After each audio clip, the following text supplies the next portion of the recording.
차한서 목사의 핵펀치 제16회. 무너져 내린 문재인 정권의 파국과 보수 재건의 구심점을 위한 한국교회의 책임. 안녕하세요. 좌안서의 핵펀치 시간입니다.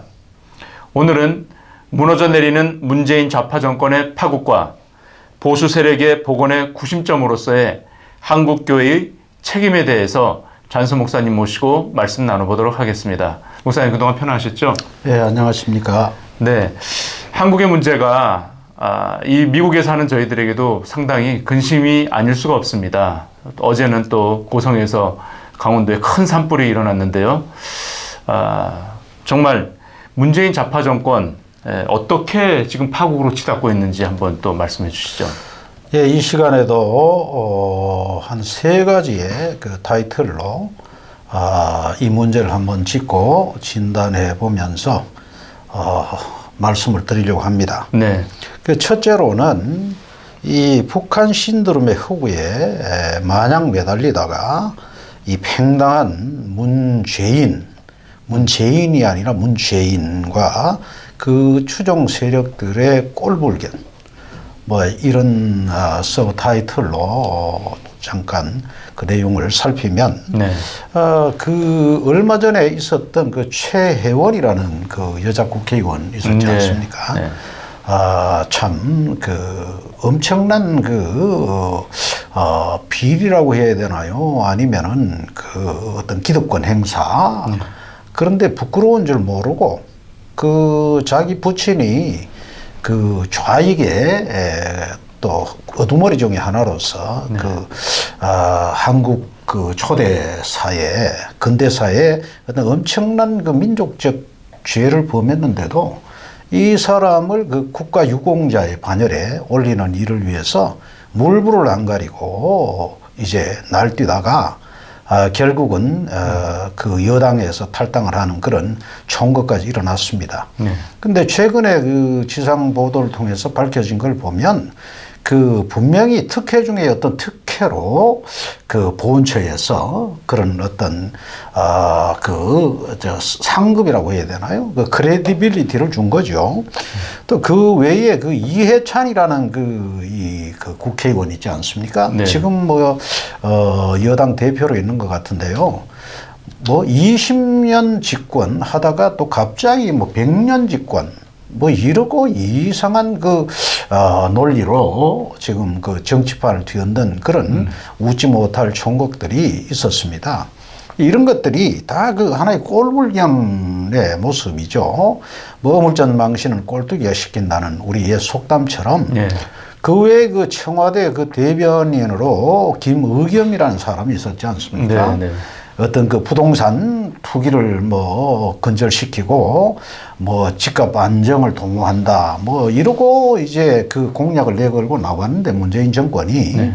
그런데 이 사람 지금 그 무슨 특혜 대출 논란에 또 그 부동산 투기 논란에 이래서 전격적으로 그 대변인에서 사퇴하는 이런 웃지 못할 그런 사건들을 우리가 대합니다. 네. 또 일설에는 그 청와대에는 조통령이 있다 그런 표현이 있습니다. 그런데 그 조통령이 누구냐 하니까 그 조국이라는 인물을 하고 조현옥이라는 그 뭐 인사 뭐 담당 무슨 조조라고 그러죠. 예, 비서관. 그래서 뭐 조조라인이라. 그런데 이게 이제 조통령이라. 그건 뭐 야당 그 원내대표가 말한 그런 내용입니다. 그리고 이제 북한이나 그 적폐밖에 모르는 이 문죄인, 이 정권을 향해서 그 북적 정권이라 뭐 이런 표현도 있고요. 그런데 우리 그 고사에 보면 천박하면 비루해진다 그런 표현이 있습니다. 네. 그래서 성경 말씀에도 보면 비루한 자가 처처에 횡행할 때 의인들이 숨는다 그런 말씀도 있고요. 또 의인이 많아지면 백성이 즐거워하고 또 악인이 권세를 잡으면 백성이 탄식을 한다는 그런 말씀도 있습니다. 그래서 지금 현재 지금 문죄인 정권이 디렉션하고 있는 이 흘러가는 이런 그 정치 행태를 보면 과연 참 어물전 망신을 꼴뚜기에 시키는 그 꼴불견이 아닌가 그렇게 말씀드릴 수가 있겠어요. 네. 정작 민생은 지금 너무나 어려워서 20대 실업자들이 지금 넘쳐나고 있고요. 네, 자영업자들은 지금 가게 문을 뭐 닫는 것이 오늘 내일이 아니라 벌써 다들 먹고 살기가 힘들어가지고 하는 판인데 정말 경제는 돌볼 생각을 안 하고 이처럼 자신들의 그런 자리만 보유하려고 하는 이런 그 세력들, 이것이 오히려 문재인 대통령을 더 이렇게 어렵게 또. 근데 얼마 전에 그 원로 경제 그 자문단들이 청와대를 방문해서 여러 가지로 그런 그 고견들을 설파했는데요. 네네. 도무지 사람은 그 무의 불행것이가 돼 있는지 그걸 고치려고 하지를 않는다는 게 문제 아니겠습니까? 네. 우리 성경 말씀에도 듣기는 속히 하고 말하기는 더디하라 그랬지 않습니까? 네. 그리고 혀는 곧 불이라 그랬어요. 맞습니다. 인생의 굴레를 불사르는 것 불과 같은 건데 더군다나 이 정치는 말로 하는 거 아니에요?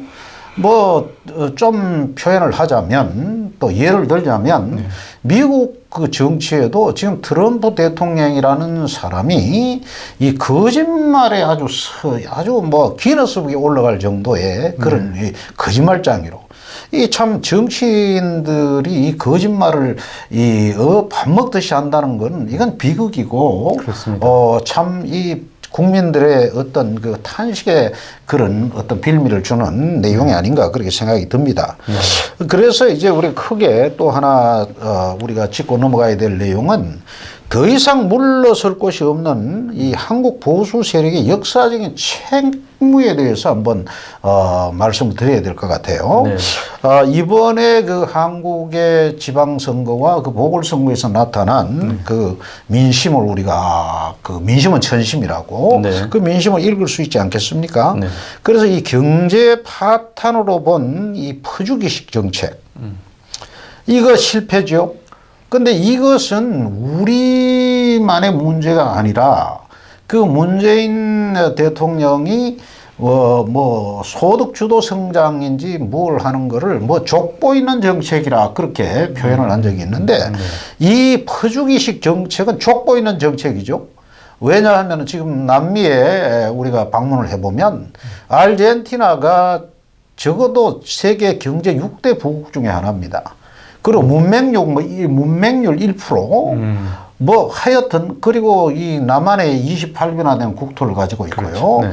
참 엄청난 그런 부를 자랑하고 또 벌써 100년 전, 뭐 약 한 120년 전에 지하철이 있고 또 세계 오페라 그 극장이 부에노스아이레스 중앙로에 있고 또 그 중앙로가 28차선입니다. 네, 어마어마한 네. 이런 부를 누리던 나라가 지금 완전히 그냥 IMF 컨트롤 밑에 가 있잖아요. 네. 그게 왜 그러냐 하면 그 패론 정권의 그 노동당이 막 그냥 노동자 위주로 해가지고 막 퍼주기식으로 하다가 결국은 막 국고가 탕진되고 거들나버린 거. 네. 이게 하나의 우리 예고. 또 지금 현존하는 세계 속에서 지금 이 베네수엘라라는 나라가 이 물가가 뭐 10,000%, 뭐 100,000% 뛰고 네. 지금 이 미국의 이 국경장벽 문제도 거기서 물밀듯이 피난민들이 물밀듯이 난민들이 몰려오니까 네.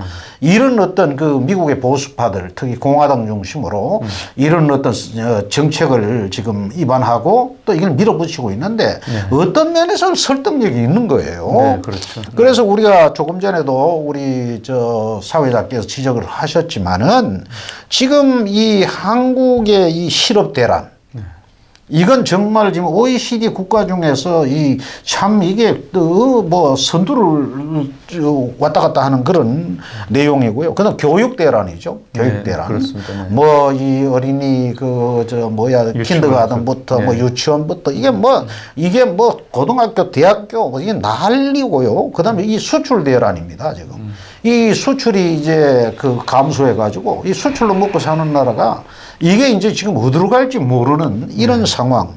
그 다음에 또 미세먼지 대란. 이 마스크가 없이는 이제 바깥 출입도 못하고요. 숨쉬기 힘든 이런 나라. 네. 그 다음에 이 에너지 대란입니다. 네.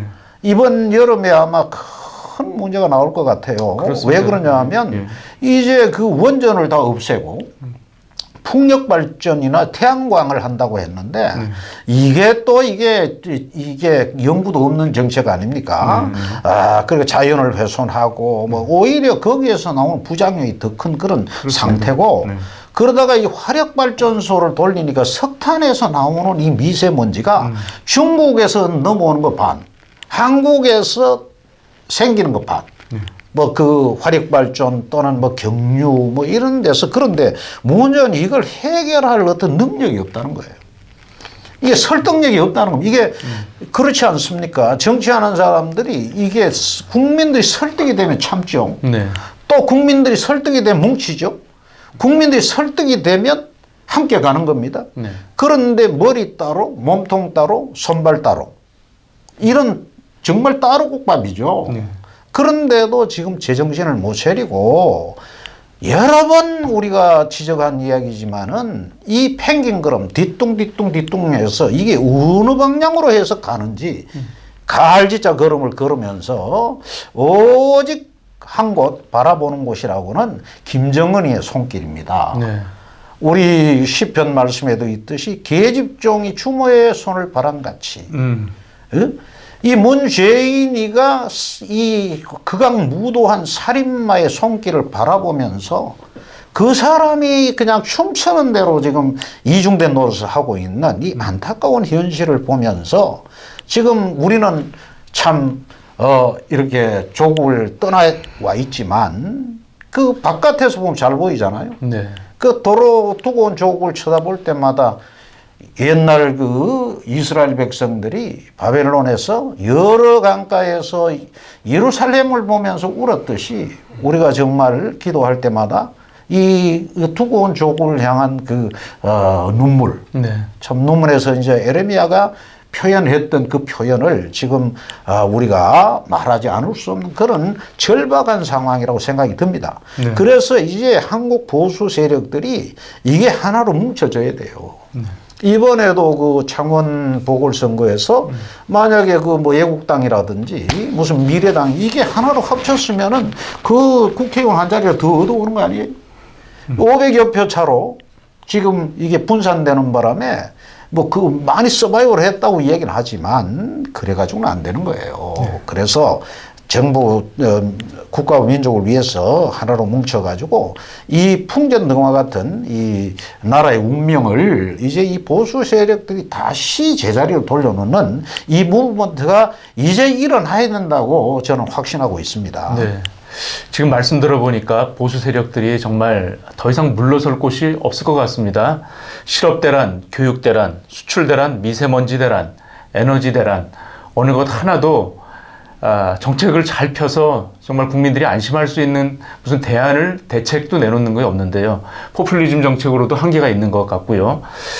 이제 그렇다면 정말 지표를 세워주고 바른 말을 해줄 수 있는 것은 종교계가 아니겠습니까? 한국교회가 앞으로 그러면 어떻게 해야 될까요, 목사님? 예, 그렇죠. 종교계 특별히 이제 한국교회, 네. 또 그것도 한국교회의 그 보수파 교회들이 네. 이제 그 국가와 민족의 전망에 어떤 역사적인 소명이 있다고 생각을 합니다. 생각 정도가 아니죠. 그건 확신하는 겁니다. 그런데 우리가 이스라엘의 역사를 우리가 되짚어 보면 주전 700년에 북왕국 이스라엘이 멸망을 당하고 바벨론의 3차 침공에 그 다음에 남왕국 유다가 멸망을 당하지 않아요. 네. 근데 그때 당시에 이 민족의 운명을 눈물로 호소했던 선지자가 대표적인 선지자가 바로 에레미야 아닙니까? 네. 근데 그 에레미야가 그렇게 애가해서 그렇게 노래합니다. 지나가는 자여 너희에게는 이 문제가 상관이 없는가? 이런 질문을 던지고 있죠. 지금 이 대한민국의 이 운명에 이 정말 그 꺼져간 등불 같은 이런 바람 앞에 이 등불 같은 이 국가와 민족의 그 미래에 대한 그 염려 앞에서 이 한국 보수파 교회가 상관이 없느냐 이거죠.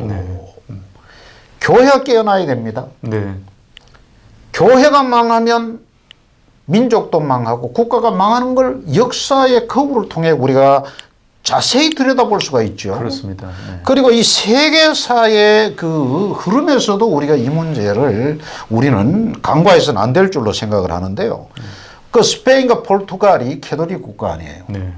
그런데 이 사람들이 세계의 3분의 1을 점령해서 식민지화하고 할 때 결국은 사치와 방탕과 쾌락의 늪에 빠져가지고 이제 나라가 멸망을 당하게 돼요. 지금 뭐 포르투갈이라는 나라는 지금 존재의 의미도 없죠. 지금 역사 속에. 뭐 스페인은 겨우 그 명맥만 유지하지 않습니까? 네. 그 옛날 화려했던 그 옛날 아침의 계명성 같은 나라들이 이렇게 지리멸렬하는 걸 봅니다.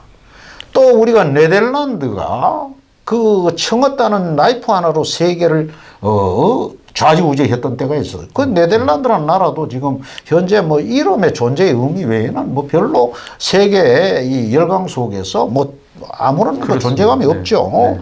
그 다음에 우리가 아는 대로 이 러시아 혁명, 러시아 볼셰비키 3,000명이 러시아 지정 그 러시아의 100만 대군을 무찌르고 이제 완전 공산화 해가지고요. 교회는 전부 다 공산당 선전장으로 변해버린 이 역사적인 사건. 또 프랑스 혁명을 통해서 얼마나 많은 사람들이 피를 흘렸어요. 네. 이런 그 역사적인 이 준엄한 교훈이 오늘 이 시대를 살아가는 우리에게 절대로 피해갈 수 없도록 만들어준단 말이에요. 네. 그럼 자, 한국 교회가 지금 교회도 크게 짓고 교인 수도 늘리고 물론 지금은 뭐 그저 보합 교인들이 뭐 쪼는 추세라고 그렇게. 그런데 문제는 이 마디런 소금 불 꺼진 이런 등대 같은 이런 역할로서의 한국 교회의 그 실상을 우리가 네. 볼 수밖에 없잖아요. 그렇죠. 그래서 이제는 정말 한국의 이 보수교회 정말 성경대로 살기로 작정한 교회가 이 주의 종들부터 이 목회자들부터 지도자들부터 배옷을 입고 제 가운데 앉아서 네. 백성과 더불어 하늘의 국류를 청해야 된다고 생각을 합니다. 네. 맞습니다. 하나님의 도우심이나 하나님의 그 자비하심에 기대고 그러려고 하면 바로 하나님 뜻대로 살아드려야 되잖아요. 네. 정의롭게, 네. 공의롭게 맞습니다. 이 썩어져가는 세상을 향해서 빛의 역할을 해야 되잖아요. 빛이 오면 어둠이 물러가는데 지금 빛이 없어지고 소금이 맛을 잃으면 무사람들이 지나가다가 발로 밟아서 망신만 당하게 되는 그래서 이제는 교회가 깨어나야 될 때다 그렇게 생각을 합니다. 네. 그리고 또 하나 이 교회 역사 속에서도 보면 그 주후 1세기에 그 참 이 사도들과 그 신실한 초대교회 성도들이 생명을 걸고 그 순교자들이 이 로마를 복음으로 정복을 했지 않습니까? 네. 그리고 주 4세기의 컨스탄틴 대제 때 이 기독교가 로마의 국교로 이제 선포가 되고요. 네. 그리고 이제 교회가 점점 영향력이 있어지고 이제 세상 권력과 결탁을 하고 그 다음에 이제 금은부화가 그냥 곳간에 그득 차게 되면서 네. 이제 교회는 점점 타락하기 시작을 합니다. 그래서 중세교회 시대를 암흑기라 그러잖아요. 면죄부를 팔고 그 다음에 베드로 피터스 성당을 짓기 위해서 그냥 그 돈만 주면 그냥 지옥에 있던 영혼이 천국으로 가고 그 다음에 이제 매관매직 이 성직을 그냥 돈 주고 사고 팔고 뭐 이런 그 황당한 해괴망측한 이런 일들이 일어날 때 하나님이 종교개혁자들을 일으켜서 이제 종교개혁의 횃불이 이제 드디어 역사 속에 등장을 합니다. 그 대표적인 인물이 우리가 잘 아는 데는 마르틴 루터, 그 다음에 주인 글리, 그렇죠. 그리고 또 존 켈빈, 또 그 이후에 뭐 존 웨슬리, 네. 뭐 이런 참 기라성 같은 이 인물들이 이제 이 프로테스탄트 교회에 등장을 하는, 그런데 그들이 등장하기까지는 수많은 피 흘림의 역사가 있었어요. 네. 순교자 존 휴스라든지. 뭐 그 외에 그 참 수많은 사람들이 그 순교의 피를 흘리고 이 교회가 교회되는 자리로 지금 바로 만세반석 되시는 예수 그리스도 반석에 올렸는데 지금 바로 이 시대가 그런 때가 아닌가 생각을 합니다. 그렇습니다. 네. 이 교회가 매너리즘에 사로잡혀가지고 미국 교회는 미국 교회대로 황금 만능주의로 빠지고 한국 교회는 한 발 더 앞서서 지금 현재 그 뭐 세습 지난번에 우리가 지적했던 세습이라든지 그 다음에 뭐 끼리끼리 나눠 먹는 뭐 이런 어떤 이 분탕질이라든지 뭐 이런 아주 비참한 지금 이 교회의 지금 실상을 우리가 보고 있습니다. 이제는 정말 깨어야 될 때인 줄로 생각을 합니다. 아, 로마서 13장이 말씀하고 계시는 대로 이젠 자다가 깰 때가 됐다. 예? 이제 우리의 믿었던 구원이 이제 점점 더 가까워 왔고 이제 예수님의 재림이 지금 이 세상 돌아가는 이 역사의 혼탁성을 볼 때 예수님의 재림이 이제 우리 눈앞에 다가오지 않았는가. 네. 그렇게 이 뭐 계시적인 어프로치를 우리가 할 때라고 생각을 합니다. 그래서 한국 교회는 이제라도 속이 돌이켜서 이제 이 정말 이 민족과 국가의 운명에 그 정말 이런 잠자는 이들을 깨우는 그런 새벽닭의 그런 소명을 감당해야 될 줄로 생각을 합니다. 네. 오늘 잔세의 펀치 정말 말씀 뜨겁게 가슴으로 받는 그런 말씀을 해주신 것 같습니다. 밤이 깊을수록 이제 새벽이 가까워왔습니다.